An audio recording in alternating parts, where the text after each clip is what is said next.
This is the motto of the show Hour of the Truth. Rome never changes. They used to call us heretics and sent the Inquisition to kill us. Today they call us terrorists and send on their crusades. Times and methods may have changed, the goal still stays the same. Extirpate the remnant of the true Word of God, Bible-believing people who uphold the truth in Jesus Christ's name.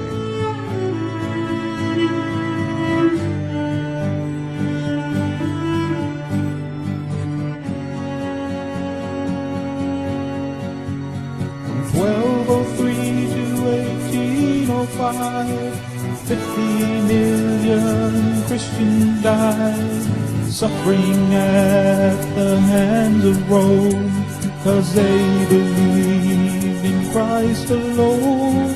They died through Europe, especially Spain, for they saw all but Christ as vain. He suffered by his death for men, to save them from their awful sin. 600 years of martyred saints that history cannot erase. With iron heel and iron hand, the Roman popes rule the land. Those ignorant of history may be swept into apostasy. We won't be lulled by Rome's sweet lie, with 50 million reasons why. Salvation is by faith alone, in Christ alone, by grace alone. A sovereign God give faith to man. Salvation's in the Maker's hand. This gospel offends Rome today. They offer up another way, a counterfeit, a compromise.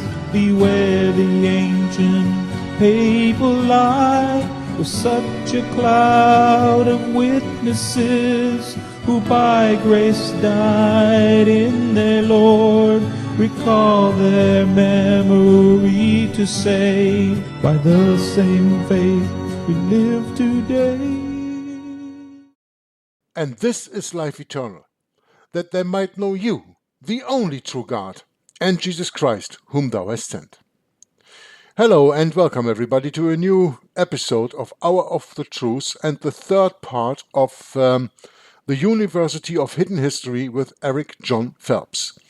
I don't want to take much time and go into a big explanation of what's it all about. I only want to tell you that we are citing from 4 different books. One is The History of Romanism, from the earliest corruptions of Christianity to the present time, with full chronological table, indexes and glossary, and 50 illustrated engravings by John Dowling. The other one is the book of the Jesuits' Complete History by Griesinger. And the third one is The History of Protestantism, with 550 illustrations by James Atkin Wiley. And, of course, The Footprints of the Jesuits, that has been cited earlier by R.W. Thompson. Those books are read from, and also a very important essay from James C. Riley, a Protestant pastor from the 19th century. That is where Eric begins with. And I just want to leave it over to Eric, and here and there I'm going to make a small comment within the video and also a larger comment in the end. And I hope that you all will be edified by this wonderful study that Eric presents us here with.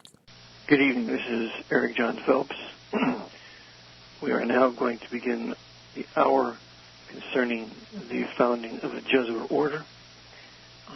And this is the result of the devil's response to the Lord's Protestant Reformation, when the Lord raised up Martin Luther to contend with the papacy by standing on the doctrines of the Word of God, which he could not go against his conscience. It was neither safe nor right.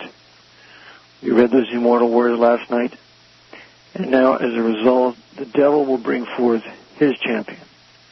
and that champion is Ignatius Loyola.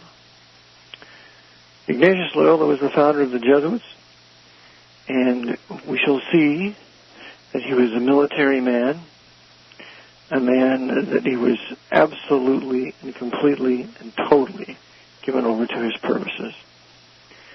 Before we mention him, we shall go to a couple little paragraphs here finalizing what we owe to the Reformation.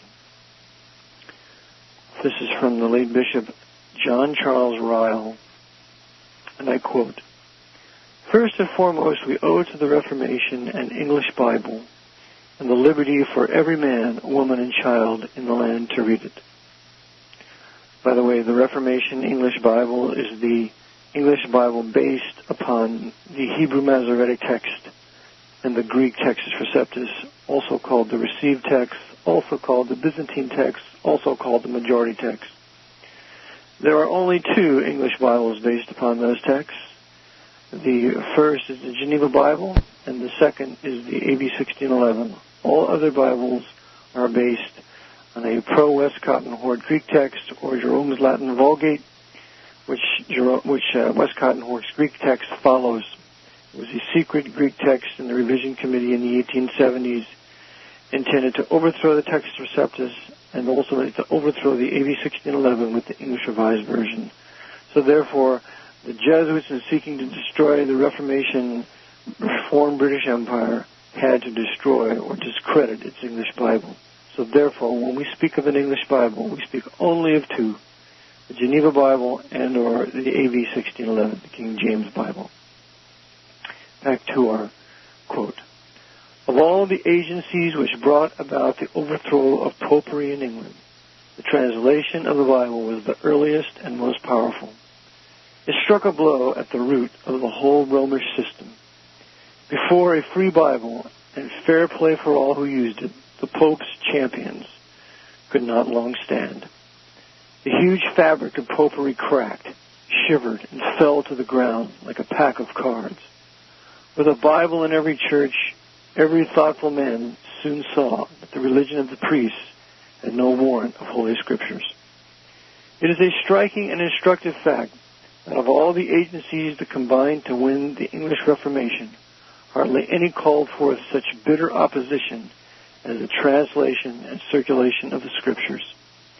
Even in 1519, long before Cranmer began his good work, Fox records that 6 men and a woman were burned at Coventry for teaching their children the Lord's Prayer and the 10 Commandments. By the way, Coventry was a target of the Jesuits when they used Goring's Luftwaffe to bomb Protestant Coventry in World War II in the 1940s. And a little insert from me here. They were killed because they taught their children the Lord's Prayer and the 10 Commandments.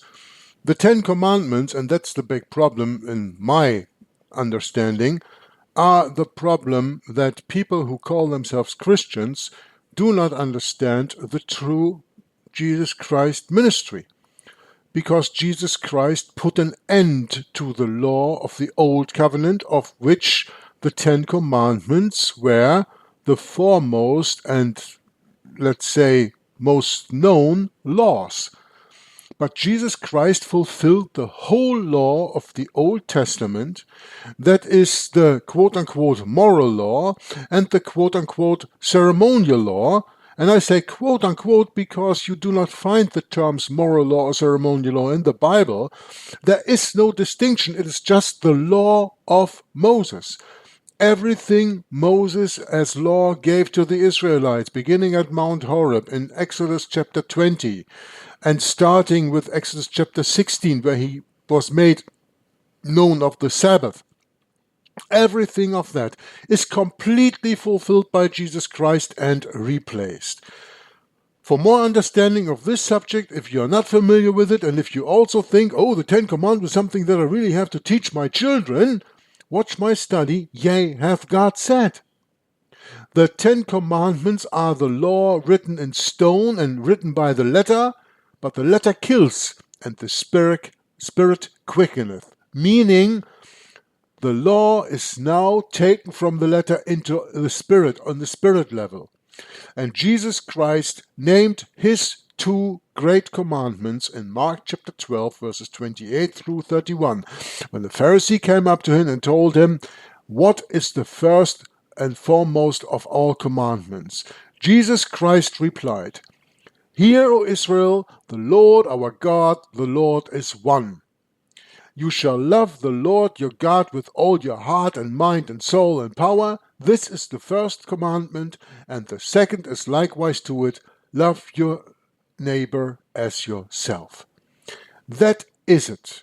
It is this what replaced the old written law of the Old Testament with the new spiritual law of the New Testament, because the spirit of the 10 Commandments, the Sabbath question I put aside here for obvious reasons, the spirit of the 10 Commandments is everything that Jesus just said in Mark chapter 12, verses 28 to 31.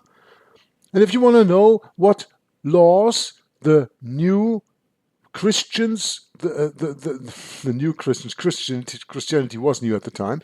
If you want to know what laws we have to keep, read the New Testament.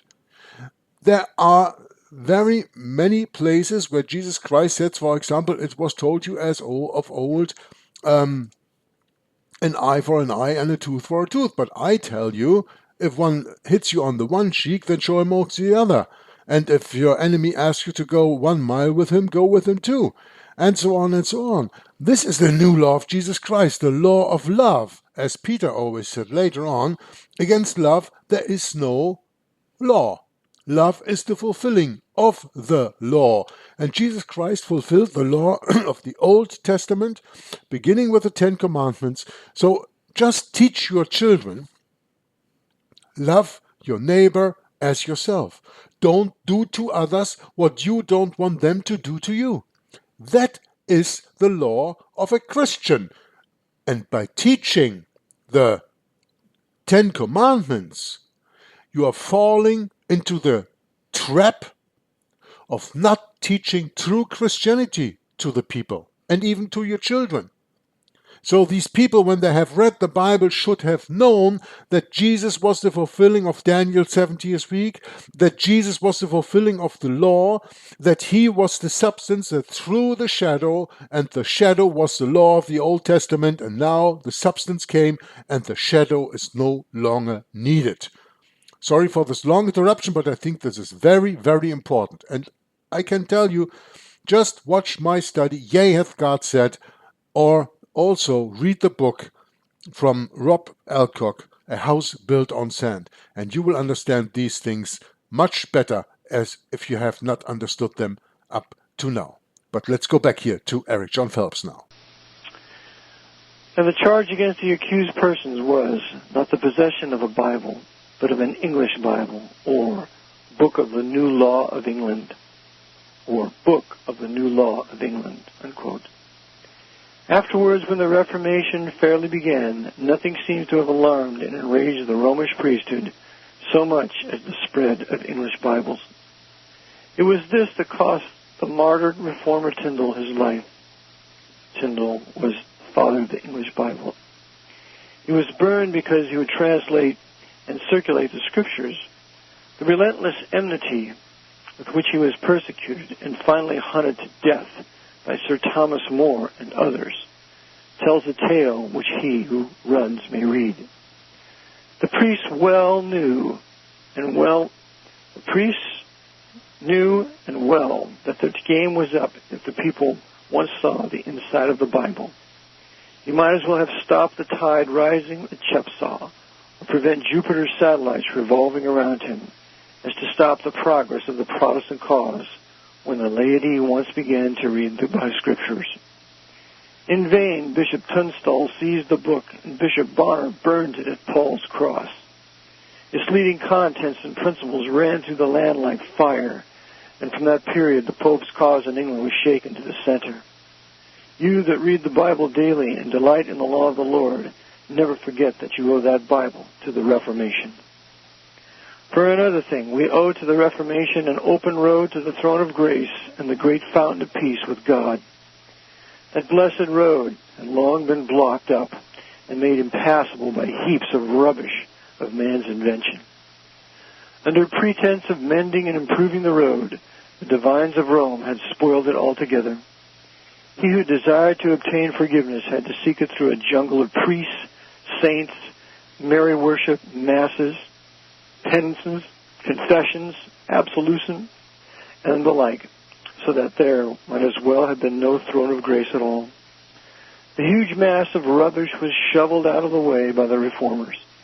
The doctrine of our glorious 11th article was everywhere preached and published and proclaimed. It's the 11th article of the Anglican Confession of the 39 Articles. People were taught that justification was by faith without the deeds of the law, and that every heavy-laden sinner on earth had a right to go straight to the Lord Jesus Christ for remission of sins, without waiting for pope or priest, confession or absolution, masses or extreme unction. From that time, the backbone of English popery was broken. You that are walking by faith and enjoying peace with God by simple trust in the precious blood of atonement, never forget that you owe its priceless privilege to the Reformation. We owe to the Reformation a true idea of Christian worship. In the days when Romanism ruled England undisturbed, the service of God's house must have been most Englishmen a mysterious performance which left them entirely in the hands of the priests. If they were present at any church service, they could only be present as sleeping partners or passive, ignorant spectators. It was a mere formal histrionic worship to which the laity could only bring their bodies, but in which their minds and reason and spirit and understanding could take no part at all. This solemn farce was completely stopped by the Reformers. They laid down the great principle of our 24th article, that it is a thing plainly repugnant to the Word of God and the custom of the primitive church to have public prayer in the church, to minister the sacraments in a tongue not understood by of the people, unquote. They introduced into every English church the English Bible, an English prayer book, English preaching, simple, plain services, and a simple, unthreatening, untheatrical administration of Christ's two sacraments. Of course, they could not make the people Christians, but from the Isle of Wight to Berwick-on-Tweed, and from the Land's End to the north of Foreland, a worship was set up in every church which the poorest laborer might understand. We owe to the Reformation a true notion of the office of a Christian minister. Before the eyes of Englishmen were opened by the Bible, there was a settled idea in all men's lands that the Christian ministry was a sacerdotal ministry, like that of the Jews, and that every clergyman was a sacrificing priest. The clergy were supposed to hold the keys to heaven and to be practically mediators between God and man. The natural result that they generally became spiritual tyrants and were exalted to a position which was enough to turn the head of any mortal man. Placed far too high, the priests became despots. Placed far too low, the laity became slaves. The Reformers brought the office of the clergy down to its scriptural level. They stripped it entirely of any sacerdotal character. They cast out the words sacrifice and altar from the prayer book. And though they retained the word priest, they retained it only in the sense of presbyter or elder. They taught the people everywhere that the clergy were not lords of the church, but like Paul and Timothy, its servants, Philippians 1:1. Ambassadors, messengers, witnesses, evangelists, teachers and ministers of the word and sacraments. Above all, they declared, as the ordination of the church shows, that the chief business of a Christian minister is to, quote, preach the word, to be diligent in prayer, and the reading of the scriptures, and to lay aside the study of the world and flesh, unquote. And as to any power of the keys and binding and loosing, they taught, as Jules' Apology distinctly informs us, that it was to be exercised by preaching the gospel to the penitent and setting before him an open door, and by warning sinners that, continuing in sin, they would find heaven's gate shut against them. You that know the value of a true Christian minister and the immense superiority of the pulpit to the confessional, never forget that for clear light on this point, you are indebted to the Reformation.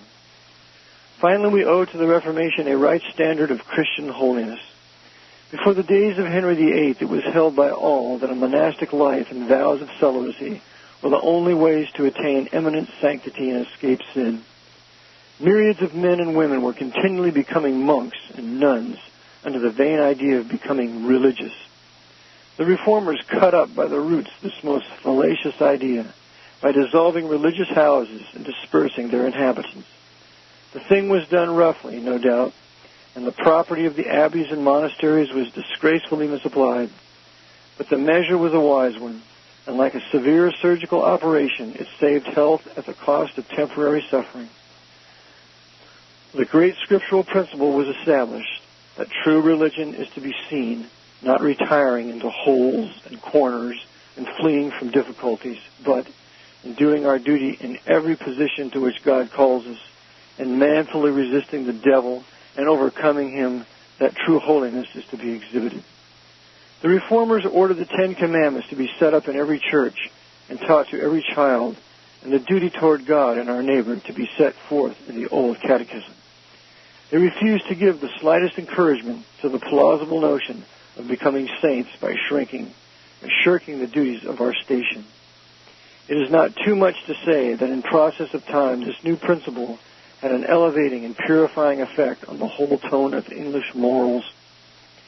If England, with all her faults, has a higher standard of daily life than most countries, let us never forget that we owe it to the Reformation. By the way, a study was done several years ago, and I have a copy of it, that the Protestant nations, when they were reading the Bible, had a much higher moral standard than Catholic nations who did not read it. And of course, the reason was because of the Reformation. Such is the brief and condensed account of the positive blessings which the Reformation has conferred upon England. I have purposely done little more than name them, because they are not bygone things like popish superstitions, but living privileges with which we are all familiar. We bask in the full sunshine of them. They are part of the air we breathe. They are a rich inheritance which every resident in England, unconsciously, I fear, in many cases enjoys to this day. We have neither an adequate conception of the evils from which the Reformation freed us, nor the enormous good which it brought in. But this I am bold to assert: whatever England is among the nations of the earth, as a Christian country, wherever political liberty we have, whatever lighter freedom in religion, whatever purity and happiness there is in our homes, whatever protection and care for the poor, we owe it to the Protestant Reformation. The Reformation found Englishmen steeped in ignorance and left them in possession of knowledge, found them without Bibles and left them with a Bible in every church, found them in darkness and left them in comparative light, found them priest-ridden and left them enjoying the liberty which Christ bestows, found them strangers to the blood of atonement, to faith and grace and holiness, and left them, with the key to those things in their hands, from them blind and left them seeing, from them slaves and left them free. Forever let us thank God for the Reformation. It lighted a candle which ought never to be extinguished or allowed to grow dim. And forever let us remember that the Reformation was won for us by the blood of the martyrs, quite as much by their preaching and praying, writing and legislation. It was forged in the fires of Oxford and Smithfield. It cost the lives of one archbishop, 4 bishops, and 280 other men and women who died rather than give place to popery. Shall we in this century talk lightly of the great work they did? That's the 19th century, by the way. Shall we hold cheaply the privileges they won? Shall we entertain for a moment the ideal of forsaking Reformation principles and going back to Rome? Once more I say, God forbid. The man who counsels such a base apostasy and suicidal folly must be judicially blind. The iron collar has been broken. Let us not put it on again. The prison has been thrown open. Let us not resume the yoke and return to our chain. Again, this is an essay by Dr. John Charles Ryle in the late 1800s. Quote, "What do we owe to the Reformation?" And indeed, this is the truth. Many of God's people suffered awful deaths rather than submit to popery. And I mean impaled on spikes the horrible tortures of the Inquisition, the being buried alive to the women, and being burned with fire for the men who merely had a Bible in their home. We must remember that the very foundation of America, according to President Andrew Jackson, was the Bible, because he said, quote, "That, sir, the Bible, is the foundation upon which this republic rests." So without the Bible, we are not America. Without the Bible, we are not a Bible-believing Christian nation. And that is what we are today. That is what England is today, with less than 3% of her people attending any form of Protestant church service. Well, this leads us now to Jesuit order and the founding of the Jesuit order. And we shall read of this man, Ignatius Loyola, who was this unbelievable founder and who had a tremendous an iron will that he would never give up until he accomplished his goal. We will read from the great German preacher, the great German historian, Theodor Griesinger. He was a father historian in many ways to the German people, and the title of his book is The Jesuits, A Complete History of Their Open and Secret Proceedings from the Foundation of the Order to the Present Time. And the present time was 1873, the year after the Jesuits had been expelled from Germany. We read in this particular work concerning Ignatius Loyola, the founder of the Jesuit order. Now we shall start on the first page. Chapter 1, Chapter 2, the vicissitudes of the new saint and the 7 first Jesuits. To Jerusalem and Palestine for the conversion of the Turks was now the watchword of the converted Loyola. And, in fact, he betook himself immediately at the commencement of the year 1523 towards Barcelona in order to embark from there, first of all, to Italy. Money had he none, but that he did not distress himself, for being already accustomed to beg, he soon collected enough, not only to keep himself from starving, but to pay the passage money to Gaeta and the Neapolitan dominions, namely Italy. Having arrived there, he proceeded forthwith further towards Rome, always begging his way, reaching it on Palm Sunday. Remember, this is the Ignatius Loyola who was a noble of Spain, who was wounded in the Battle of Pamplona, who had his leg reset with a horrible resetting of the French commander whose doctor reset it, his leg only to wind up shorter than his other leg. Therefore, it was this Loyola who had his leg deliberately broken and reset again and stretched and pulled, hoping that his leg would be longer.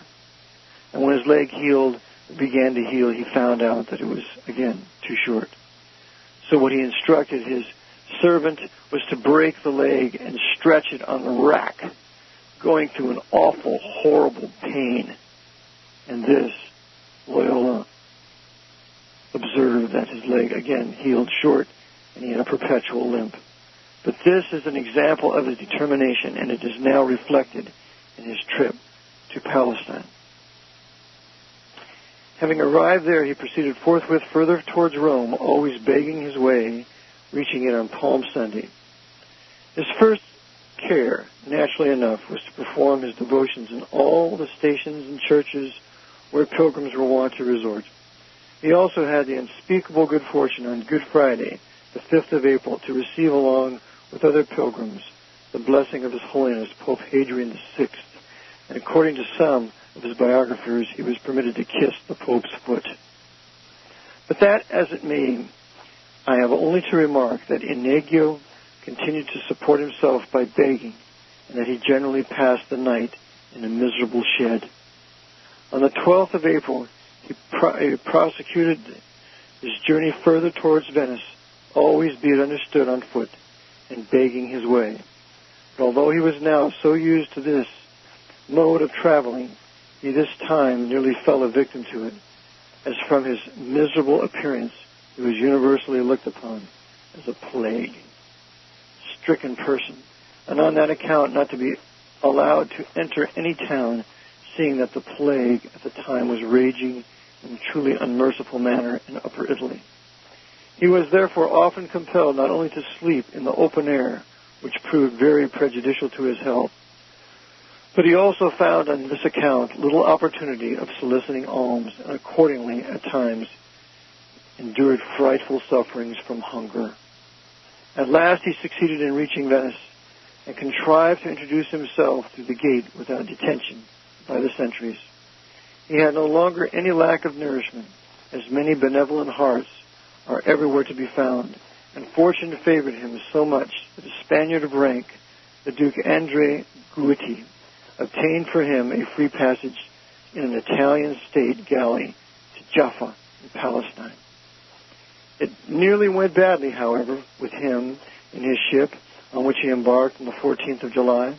Having plenty of spare time during the voyage, he employed in it preaching better manners to the sailors, accustomed as they were to swearing and obscene language, and being provoked thereby, they nearly threw him into the sea. But God and the captain of the ship protected him, and he thus reached his intended destination on the 1st of September in safety. He was now in Palestine, which he had so long earnestly desired to visit. So proceeding to Jerusalem with a caravan of pilgrims, he arrived there in good condition on the 4th of September. But scarcely had he visited the holy places and performed his devotions to the different spots over which Christ had wandered 1,500 years before, than he hastened to carry out the great aim he was desirous of accomplishing. In other words, he presented himself forthwith to the provincial father of the Franciscans and craved permission to commence his work of preaching and converting, namely the Muslims. The provincial, entering into conversation with the new laborer in the church fold, found to his great astonishment that the latter was not only completely ignorant of the language and religion of the Turks, but that the same was the case even as regards Christianity itself, or Catholicism itself, that it is to say, in theology, quote-unquote, the knowledge which Christ taught, he was quite a tyro. And for such a thoroughly ignorant man, who was also a perfectly beggarly and vagabond appearance, to believe himself fit for such a weighty undertaking as the education of those who did not believe in Christian or Roman Catholic dogma or religion, appeared to the provincial to be the purest nonsense, and so he told Ignatius to his face. The latter advanced that God might perhaps bring about a miracle and produce such a powerful effect upon the Turks that they might understand his preaching in the Spanish tongue. But disregarding such views, the provincial shook his head, and still the more vehemently, and ordered Ignatius to return forthwith to Europe. As the latter did not at once acquiesce in this suggestion, he nominated him a beggar missionary, and under an authority from the Pope to banish all pilgrims who were not compliant to his decrees. He had him conveyed on a certain small ship bound for Venice, where he safely arrived in January 1521. No, here Eric goes into mistake. It's 1524. He misread that print, I guess. After a 4-month voyage. There ended in an almost laughable manner the pilgrimage to Palestine, but it had so far done good that Ignatius obtained a full comprehension of his ignorance and became convinced how impossible it was for him to do anything as a preacher or converter while he had not previously made himself acquainted with the science of Christianity or Roman Catholicism and studied holy theology. He now had already attained his 33rd year and had not the slightest idea of even the rudiments of the Latin language. Moreover, the sole property he possessed consisted of the cloak that covered his body, miserable trousers which hardly reached to his knees, and a long frock ticking full of holes. However, he disregarded all this and resolved to return to Barcelona to commence there his studies. Quote, God and the Holy Mary, whose knight I am, he thought, will further assist me, and I hope that I will with ease collect sufficient by begging to complete my studies. Indeed, the Jesuits were first called the Knights of the Virgin Mary. And of course, the Virgin Mary is in fact the goddess of heaven, the Queen of heaven, the mother goddess of ancient Babylon and ancient Egypt. In short, he made his way from Venice by Genoa. Forthwith, he had to encounter many dangers before he arrived there, owing to the war that at the time was going on between Francis I of France and Charles V, Emperor of Germany and King of Spain. Among other adventures, he was taken prisoner by the Spaniards on suspicion of being a spy and treated to the scourge. When at length he reached Genoa, he there had the good fortune to be provided by the commander of the Spanish galleys, a former acquaintance, Rodrigue Portundo, with a free passage upon a ship, and he arrived safe and sound at Barcelona without further mishap. This shows the mettle of Ignatius Loyola, his utter determination to go to Palestine and to convert the Turks, in fact, to take Jerusalem from the Muslims, and this was one of the foremost purposes for the establishment of the Jesuit order. In addition to its establishment being that it was to be the Counter-Reformation, destroy the Protestant Reformation, destroy everything that had ever arisen out of the Protestant Reformation, including a Bible in your house and a written constitution to limit the powers of your government. Those two important, absolutely critical things to Western civilization, the Jesuits have completely and totally determined to overthrow. They have succeeded in America in overthrowing the Reformation Bible by discrediting the King James Bible, and they have succeeded in making this nation a pagan nation that is not allowed to have the Bible in any public forum.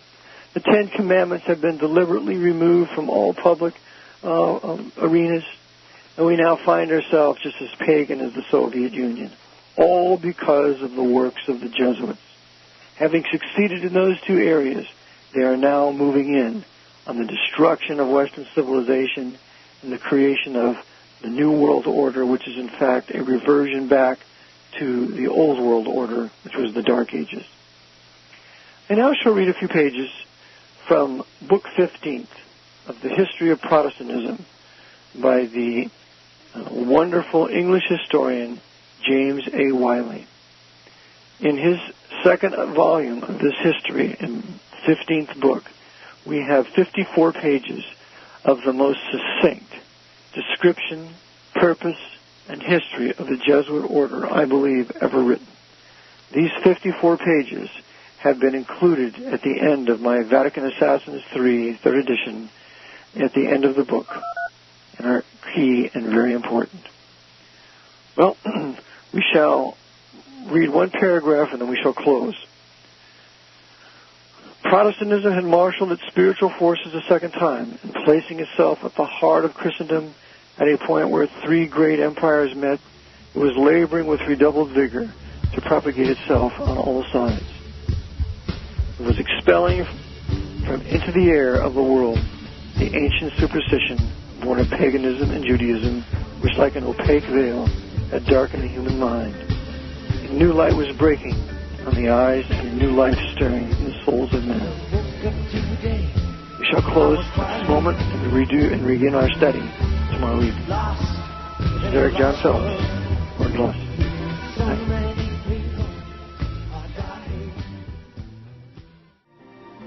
Again, this is Eric Phelps, and we begin the reading of Wiley's work, Chapter 1, Book 15, on the Jesuits. So here was a little break, as you can hear with the music, and then Eric didn't find the correct place to continue.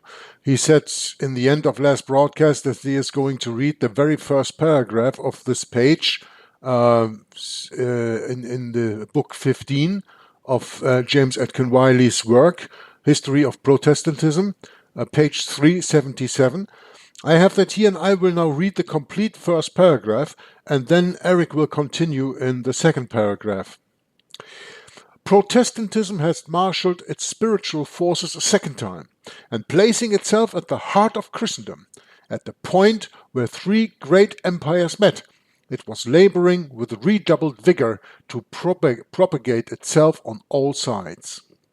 It was expelling from the air of the world that ancient superstition, born of paganism and Judaism, which, like an opaque veil, had darkened the human mind. A new light was breaking on the eyes and a new life stirring in the souls of men.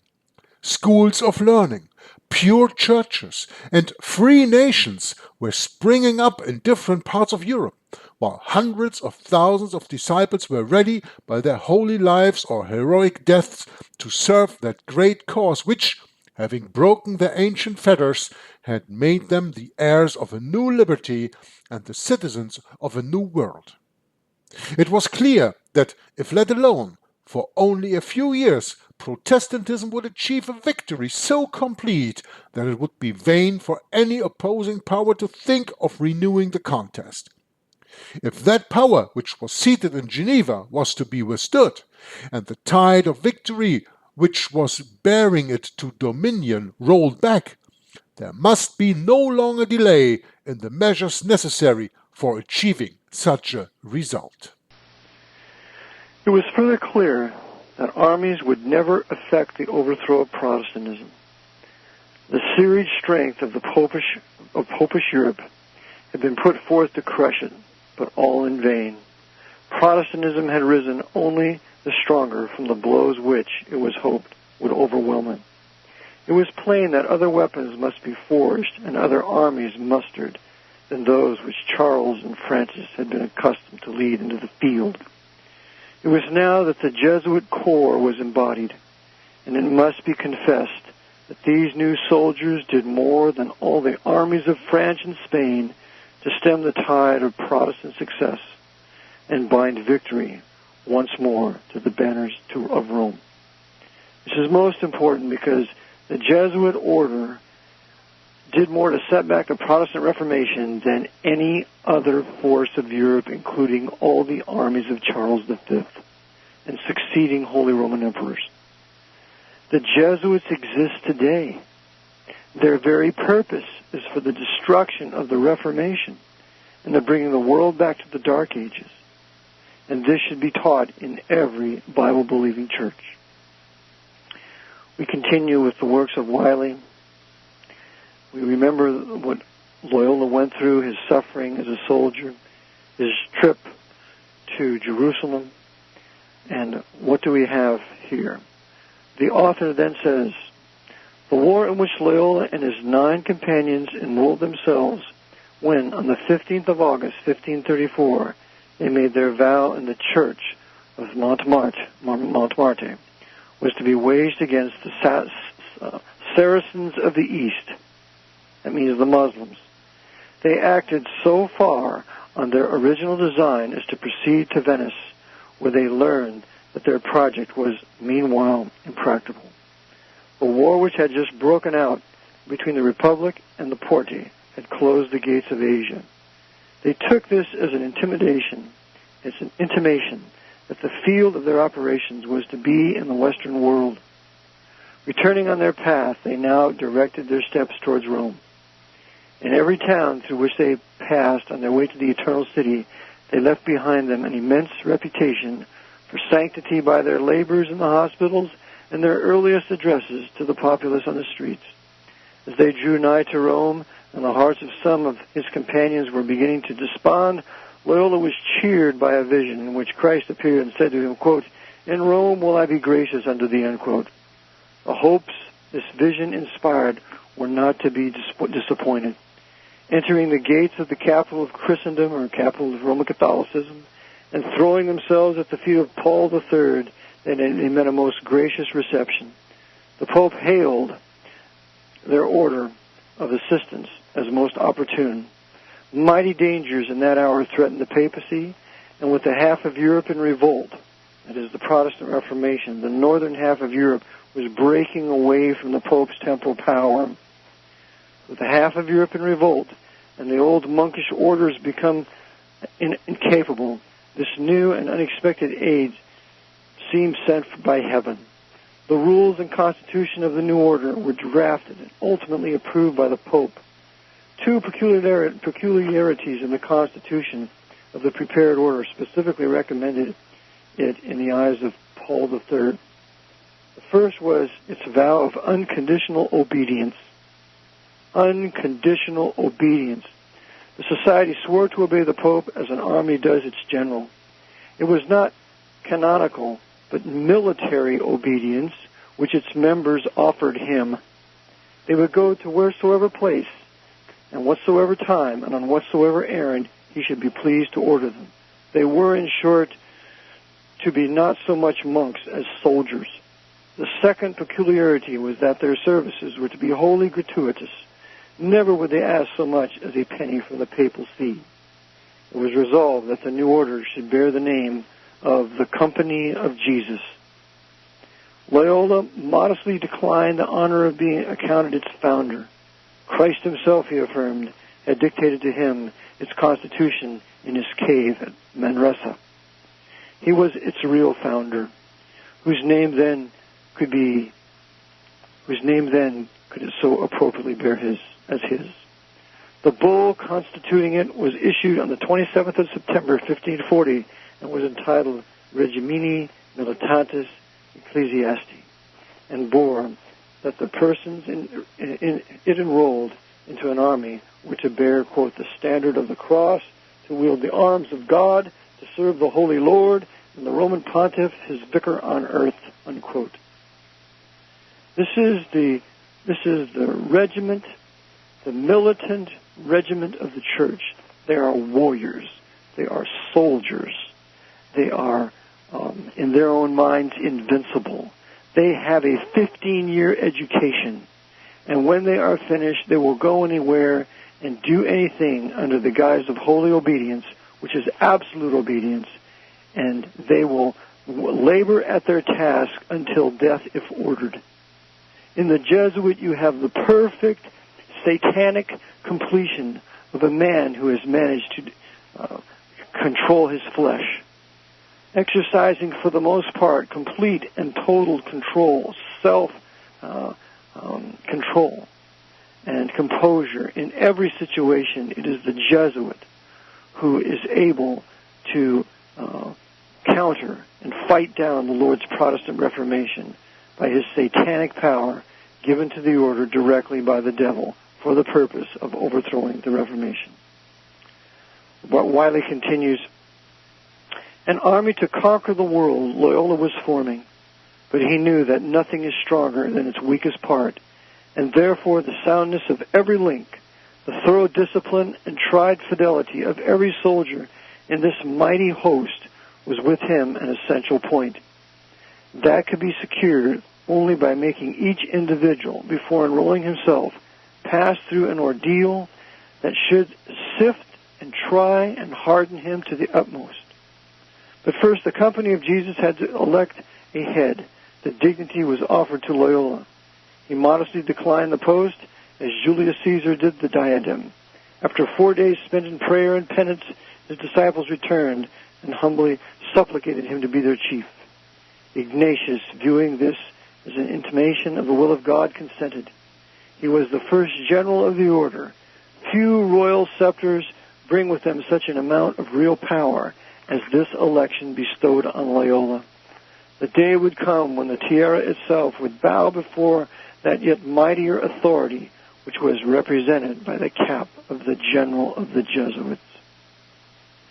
So, we have Loyola becoming an absolute monarch over the Jesuit order and ultimately over the papacy. Wiley continues, let us next attend to the organization of the society. The Jesuit monarchy covers the globe. At its head, as we have said, is a sovereign who rules over all, but is himself ruled over by no one. First come 6 grand divisions termed assistancies, satrapies, or princedoms.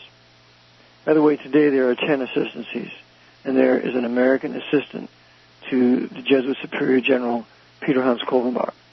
It is this American Jesuit assistant who is the most powerful American Jesuit and one of the most powerful Jesuits in the world, and he too is a general, but he is not the Superior General.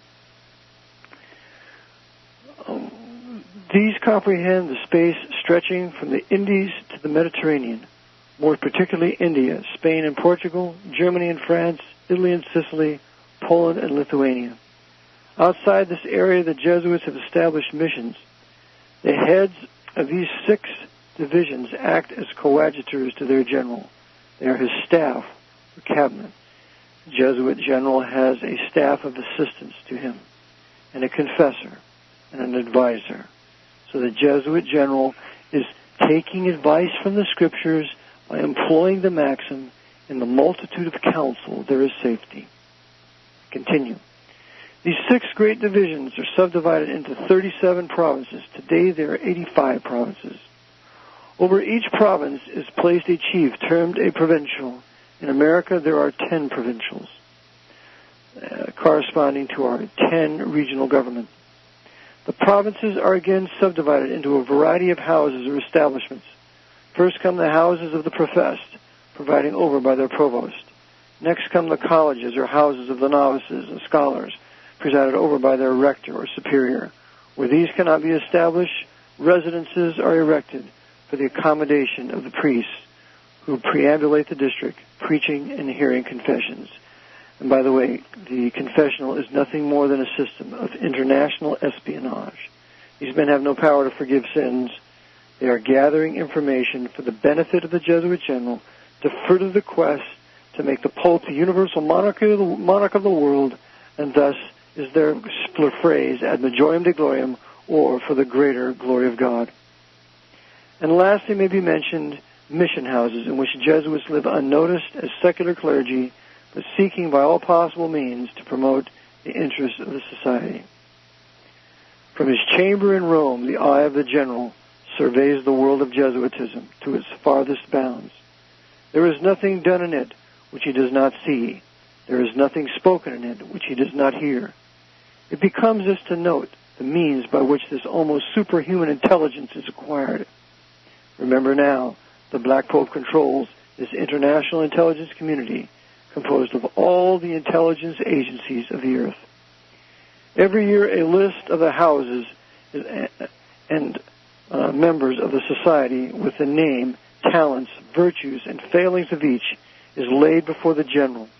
In addition to the annual report, every one of the 37 provincials must send him a report monthly of the state of his province. This is, by the way, the political as well as the spiritual state of the province. Can you imagine what the 10 provincials in America do when they send their monthly report to the Jesuit general on the state of things in the United States? He must inform him minutely of its political and ecclesiastical condition. Every superior of a college must report once every 3 months. This means Georgetown University and Fordham University, being 2 of the 28 major universities that Jesuits control in this country.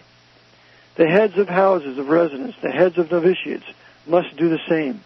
In short, from every quarter of his vast dominions come a monthly and a tri-monthly report.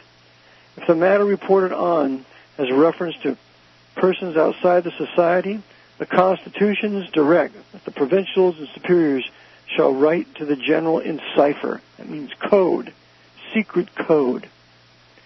Such precautions are taken against enemies, says M. de Chalois, who is a Frenchman. Is the system of the Jesuits inimical to all governments? Thus to the general of the Jesuits, the world lies naked and open. He sees by 1,000 eyes. He hears by 1,000 ears. And when he has a behest to execute, he can select the fittest agent from an innumerable host, all of whom are ready to do his bidding. One of the Jesuit generals says, we even have martyrs for our purposes. The past history, the good and the evil qualities of every member of his society, his talents, his dispositions, his inclinations, his tastes, his secret thoughts, have all been strictly examined, minutely chronicled, and laid before the eye of the general. It is the same as if he were present in person and had seen and conversed with him. All ranks from the nobleman to the day laborer, all trades from the opulent banker to the shoemaker and porter, all professions from the stoled dignitary and the learned professor to the cowled mendicant, all grades of literary men, from the philosopher, the mathematician, and the historian, to the schoolmaster and the reporter on the provincial newspaper, are enrolled in the society. These are called Jesuit coadjutors. America is full of them. marshaled and in continued attendance before their chief stand his host, so large in numbers and so various in gifts. At his word they go, and at his word they come, speeding over seas and mountains, across frozen steppes or burning plains on his errand. Pestilence or battle or death may lie in his path. The Jesuit's obedience is not less prompt. Selecting one, the general sends him to the royal cabinet. Making choice of another, he opens him the door of Parliament. A third he enrolls in a political club, like the Jacobins. A fourth he places in the pulpit of a church, whose creed he professes that he may betray it. A fifth he commands to mingle in the saloons of the low peoples. A sixth he sends to act his part in the evangelical conference. A seventh he seats beside the domestic hearth. And an eighth he sends afar off to barbarous tribes, where speaking a strange tongue and wearing a rough garment, he executes amidst hardships and perils this will of his superior. There is no disguise which the Jesuit will not wear, nor art he will not employ, nor motive he will not feign, no creed he will not profess, provided only he can acquit himself as a true soldier of the Jesuit army and accomplish the work on which he has been set forth. "We have men," exclaimed a general exultingly, as he glanced over the long roll of philosophers, orators, statesmen, and scholars who stood before him, ready to serve him in the state or in the church, in the camp or in the school, at home or abroad. "We have men for martyrdom, if they be required." Men like Captain Smith of the Titanic. We go on in Wiley's work and read a bit more. "We have traced at some length the long and severe discipline which every member must undergo before being admitted into the secret class by that way of eminence constitute the society. Before arriving on the threshold of the inner circle of Jesuitism, 3 times has the candidate passed through that terrible ordeal, first as a novice, secondly as a scholar, thirdly as a coadjutor. Is his training held to be complete when he is admitted among the professed? No. A 4th time must he undergo the same dreadful process. He is thrown back again into the crucible and kept amid its fires till pride and obstinacy and self-will and love of ease, till judgment, soul, and conscience have all been purged out of him, and then he comes forth fully refined, completely tempered and hardened, a vessel fully fitted for the use of his general, prepared to execute with a conscience that never remonstrates his most terrible command, and to undertake with a will that never rebels the most difficult and dangerous enterprises he may assign him. In the words of an eloquent writer, talk of drilling and discipline. Why, the drilling and the discipline which gave to Alexander the men that marched in triumph from Macedon to this Indus, to Caesar the men that marched in triumph from Rome to the wilds of Caledonia, to Hannibal the men that marched in triumph from Carthage to Rome, to Napoleon the men whose achievements surpassed in brilliance the united glories of the soldiers of Macedon, of Carthage, and of Rome, and to Wellington the men who smote into the dust the very flower of Napoleon's chivalry.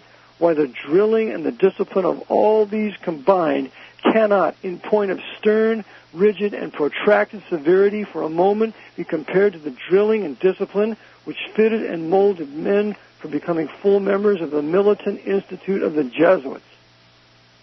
Unquote.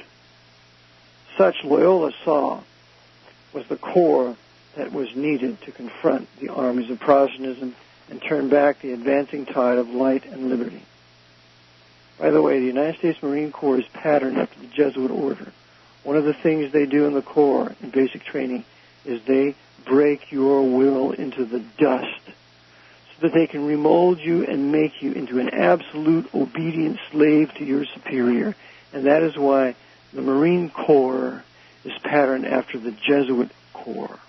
Just a little comment of mine here. I think the movie Platoon from, I think, the 1980s, this so-called anti-war movie about the Vietnam War, where in the first time, a movie by Stanley Kubrick, by the way, a high-degree Freemason, a war where in the first part of the movie we see the breaking of the conscience and of the will of the people before they go into Vietnam fighting.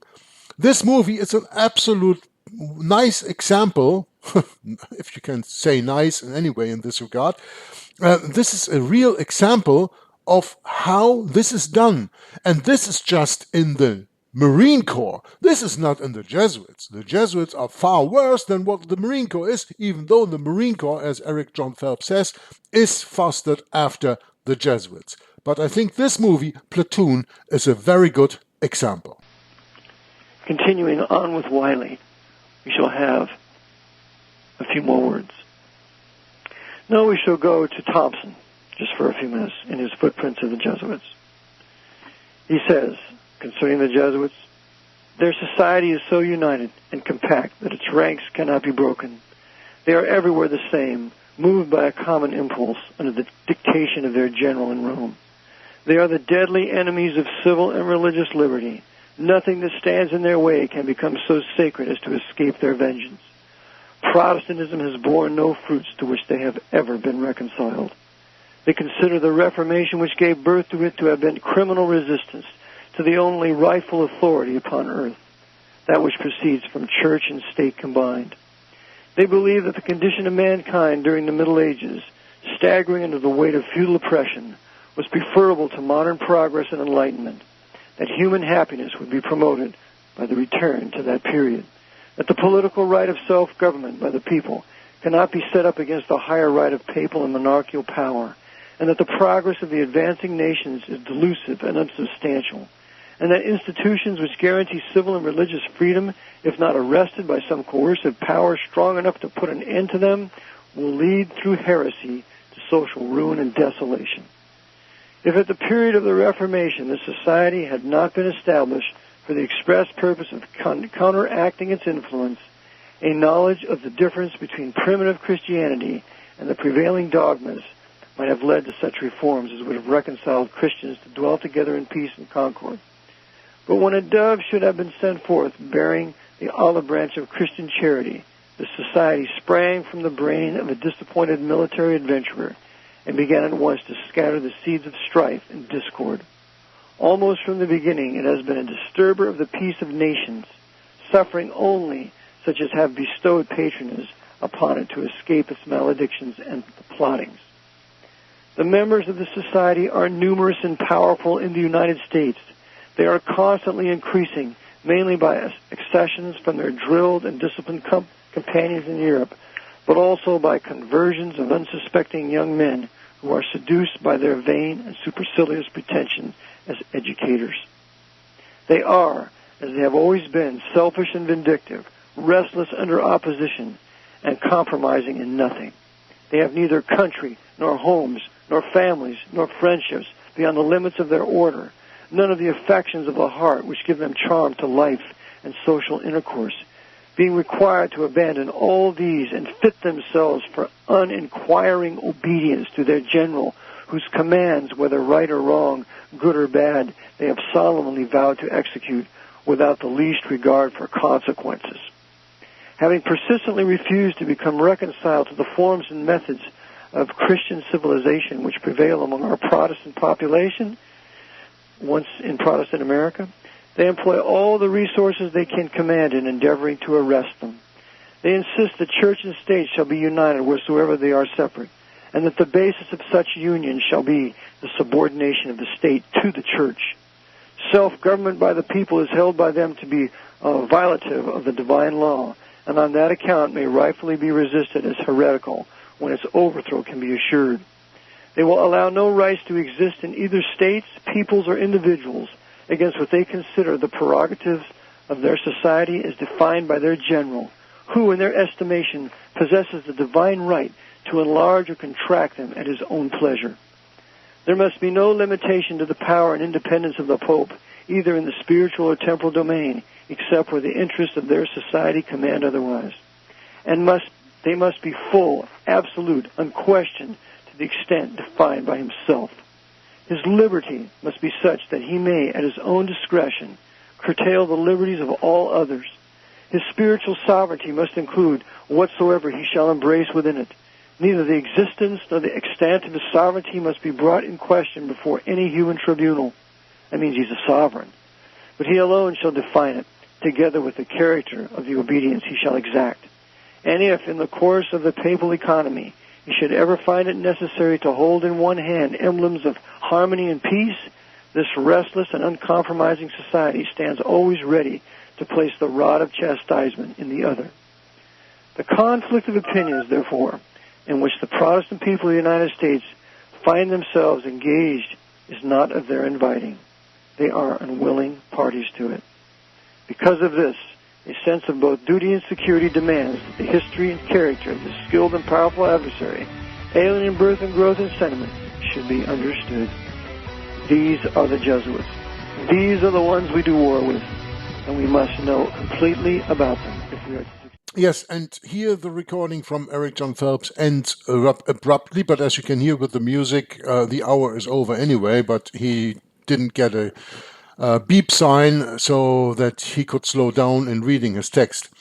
I want to make a final comment on what he just read from the book that was from the History of Protestantism, and then afterwards it was from the Footprints of the Jesuits from what's the author again? R.W. Thompson. Sorry. I want to make a point that Eric has not made, and I think that is very important. When we read this last paragraph again that Eric just read, I'm going to go a little bit back and repeat what he says here. Having persistently refused to become reconciled to the forms and methods of Christian civilization which prevail among our Protestant population, speaking of America, of course, they employ all the resources they can command in endeavoring to arrest them. They insist that church and state shall be united wheresoever they are separate, and that in the basis of such union shall be the subordination of the state to the church. Self-government by the people is held by them to be violative of the divine law, and on that account might rightfully resist it as heretical when its overthrow can be assured. They will allow no rights to exist in either states, peoples, or individuals against what they consider prerogatives of their society as defined by their general who, in their estimation, possesses the divine right to enlarge or contract them at his pleasure. There must be no limitation to the power and independence of the Pope, either in the spiritual or temporal domain, except where the interests of the society command otherwise. And this is the sentence where I want to go into a little final comment of this part of this University of Hidden History. Again, there must be no limitation to the power and independence of the Pope, either in the spiritual or temporal domain, except where the interest of the society commands otherwise. Now, what Eric has not mentioned yet, I don't know if he does, but that's in the book of Griesinger that he read here, The Jesuits' Complete History. There is mentioning of a certain bull that the Pope signed in 1542 or 1543 that is called Injunctum Nobis. And in this bull, the General of the Society of Jesus gets complete carte blanche, means absolute power, to even change the constitution of the Jesuit order, even without the knowledge or agreement of the Pope, but the Pope must not even be put into notice that something has been changed. He will agree. So that this means, to say this in normal terms, this means that in 1542, 1543, with the bull Injunctum Nobis, the Pope gave all the power to the Superior General of the Society that he wanted. The Superior General of the Society of Jesus is the absolute power man in this world. He is the man of sin. We always say that the Antichrist is the Papacy and the Pope is the Antichrist, and that's true.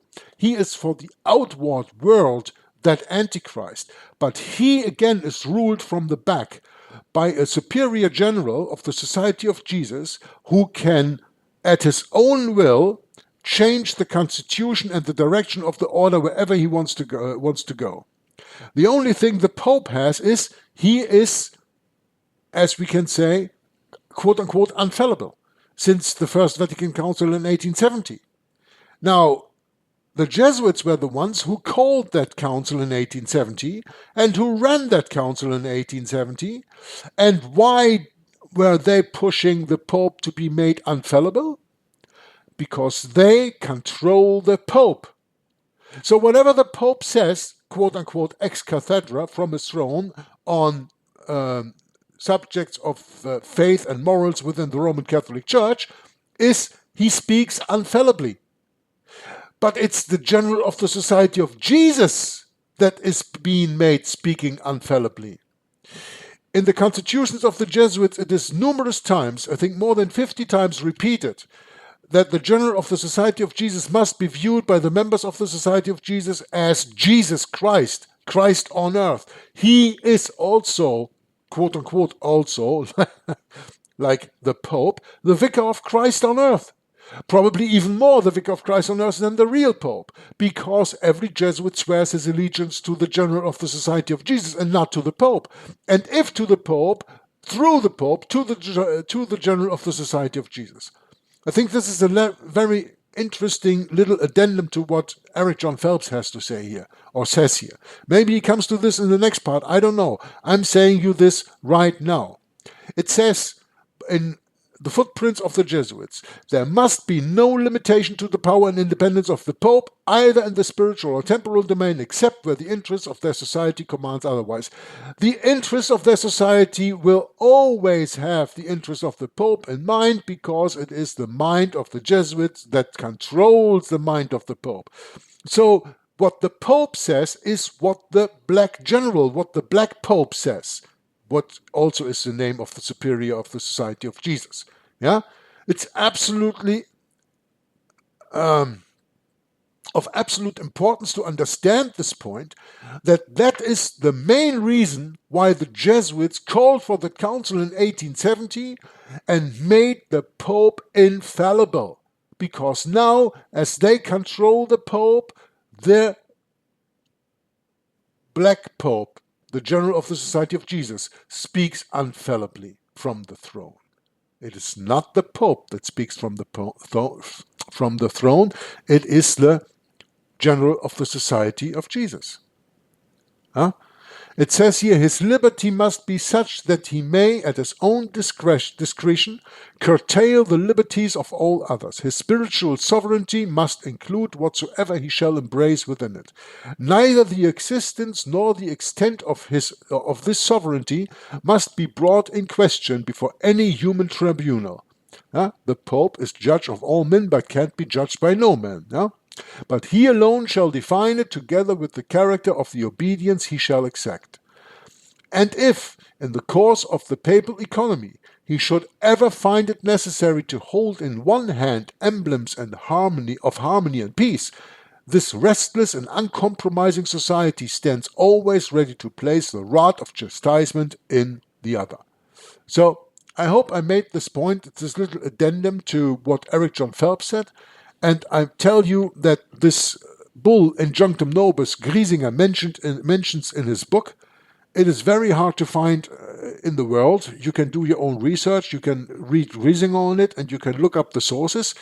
But it's a little bit of a question from why is that almost never mentioned. Interesting point.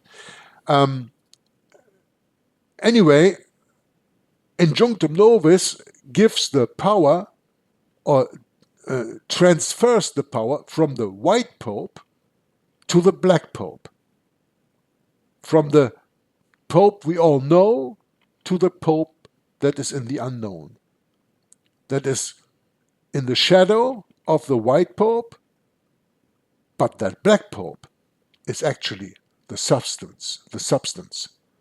As Jesus was the substance of the law that was foreshadowing him, in the same way, the Black Pope is the substance and the white Pope is just the shadow of the Roman Catholic Church. The white Pope is infallible because the Black Pope controls him. And that was made sure already in 1542. And that is why I always say that all these forbidding the Jesuits in 1773 by Pope Clement XIV and all that, that was just theater for the world. It was all planned longhand before, and I read and explained that in my reading and discussion of the book Rules of Evil by F. Papacy. Yeah? I just want to end with this, and then we can go into the next round, part 4 of Eric Jon Phelps in this University of Hidden History. And I thank you all for watching and listening, and hope that you all read your Bible. Maranatha.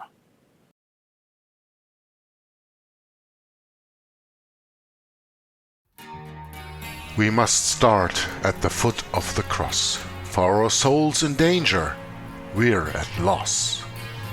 And when we kneel in that awesome place, at that very moment, you'll feel God's grace. Friend, let me tell you, you need to know, there is heaven, also hell below.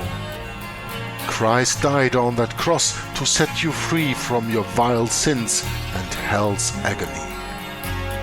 You're God's enemy without the cross.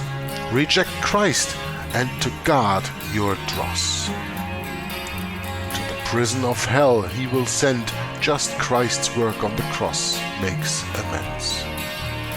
God hates those who try to enter in, the gates of heaven still full of sin. Only his Son can take sin away. Go to the foot of the cross this day.